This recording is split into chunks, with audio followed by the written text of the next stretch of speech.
Muy buenas tardes, doctora. Soy el estudiante Felipe Andrés Ríos Gómez, identificado con el número de carnet 2022-13691. En esta ocasión corresponde la explicación del hueso temporal. Para ello debemos de entender y comprender que el hueso temporal es un hueso par, el cual se ubica de forma lateral en la bóveda craneal y se caracteriza por ser escamoso. Este posee tres distintas porciones: una porción escamosa, que es la que podemos ver acá, una porción mastoidea y una porción petrosa. La porción escamosa a su vez se divide en dos caras y un borde. Sus dos caras son una cara exocranial y una cara endocranial.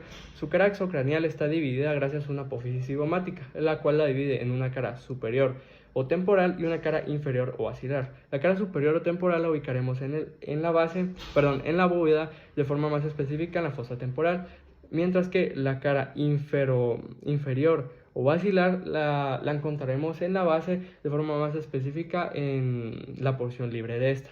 Esta presenta dos estructuras, la cual es la superficie, este agujero aquí era donde iba otro palillo para aclarar.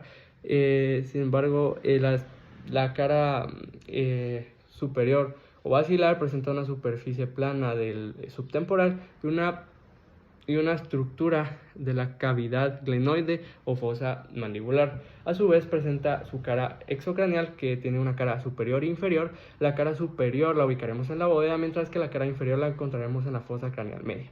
Luego tendremos la apófisis cigomática, la cual es la única responsable en la división de la cara exocranial de la porción escamosa del hueso temporal. La apófisis cigomática presentará dos caras, dos bordes y dos segmentos. Sus dos caras, si lo vemos desde esta posición, será una cara medial acá y una cara lateral, un borde superior y un borde inferior, y tendrá sus dos segmentaciones, que será una segmentación anterior y una posterior. La anterior no presentará ninguna estructura más que una articulación con el borde posterior del ángulo posterior del hueso cigomático, y su segmento posterior presentará cinco estructuras, las cuales será la cresta supramastoidea, la raíz longitudinal, tubérculo posterior, tubérculo anterior y la raíz transversal. A su vez se divide en un borde circunferencial, que está dividido en dos: un borde circunferencial superior e inferior. El inferior será solamente adherente, mientras que el superior se dividirá en anteroinferior y en supraposterior.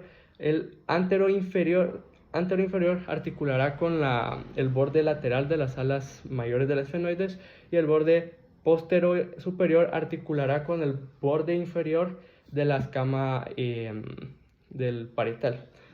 Esta, a su vez, encontraremos la porción mastoidea, la cual se dividirá también en dos caras y un borde circunferencial. La cara mastoidea tiene una cara exocranial, la cual ubicaremos en la fosa craneal, en la porción libre de la base, y la endocranial, esta sí la encontraremos en la fosa craneal posterior. La porción mastoidea presenta cinco estructuras en su cara exocranial: un agujero mastoideo, una espina suprameática, una zona cribosa, una apófisis mastoidea, una escotadura mastoidea, una medencia yuxtamastoidea y un canal de arterias occipital. Mientras que en su cara endocranial presentará solo dos estructuras, que será el agujero mastoideo, que sale de endocranial a exocranial o de exocranial a endocranial, y un surco seno sigmoideo. También presentará sus dos bordes, que si los vemos desde acá, tendrá un borde superior y un borde posterior. El borde superior articulará con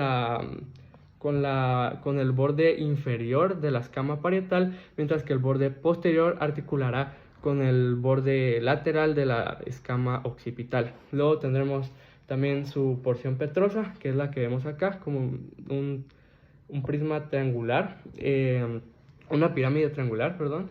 Este tendrá un vértice donde se presentará la estructura del orificio del conducto carotidio, una base donde se ubicará el orificio auditivo, que saldrá hacia exocranial en las camas, entre las camas y la mastoideo, que lo podemos ver acá. Tendrá cuatro caras: una cara anterosuperior, que es endocranial, y lo ubicaremos en la base de la fosa craneal media.